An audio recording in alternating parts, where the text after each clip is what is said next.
और एक और बड़ी खबर आपको बता दें, देश में अब पहली बार एक राष्ट्रीय नियुक्ति एजेंसी बनने जा रही है। कैबिनेट ने इस प्रस्ताव को मंजूरी दे दी है और ये एक स्वायत्त संस्था होगी। इसके तहत सरकारी नौकरियों के लिए बस एक इम्तिहान होगा।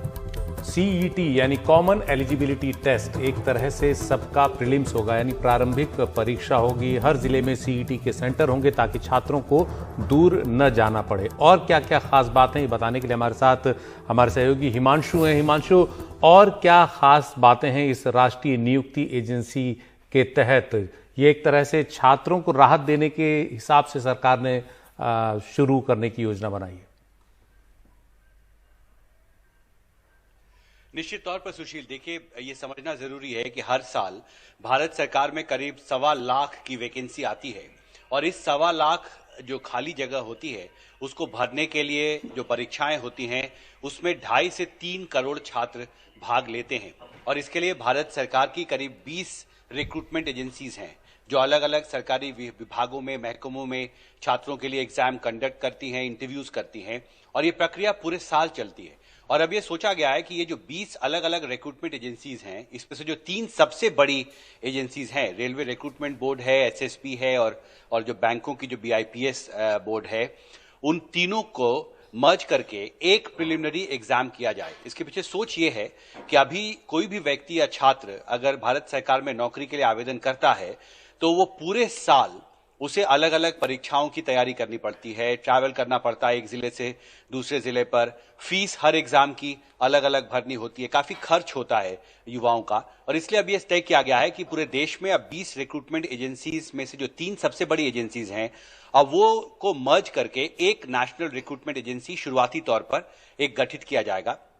और ये एजेंसी एक प्राइवेट सोसाइटी की तरह काम करेगी। इसमें आरआरबी और एसएसबी और बीआईपीएस के जो अधिकारी हैं वो इसके गवर्निंग बोर्ड में होंगे और तीनों मिलके एक साझा रणनीति के तहत preliminary online common eligibility test होगा।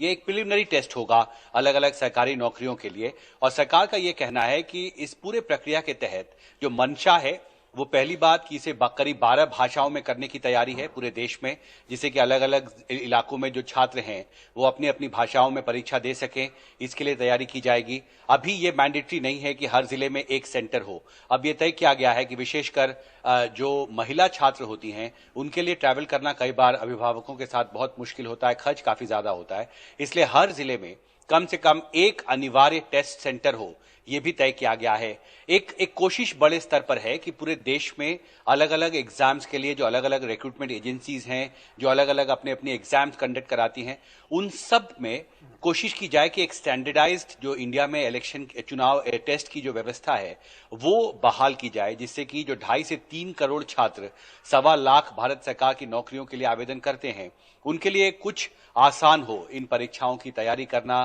पैसा भी उनका कम खर्च हो।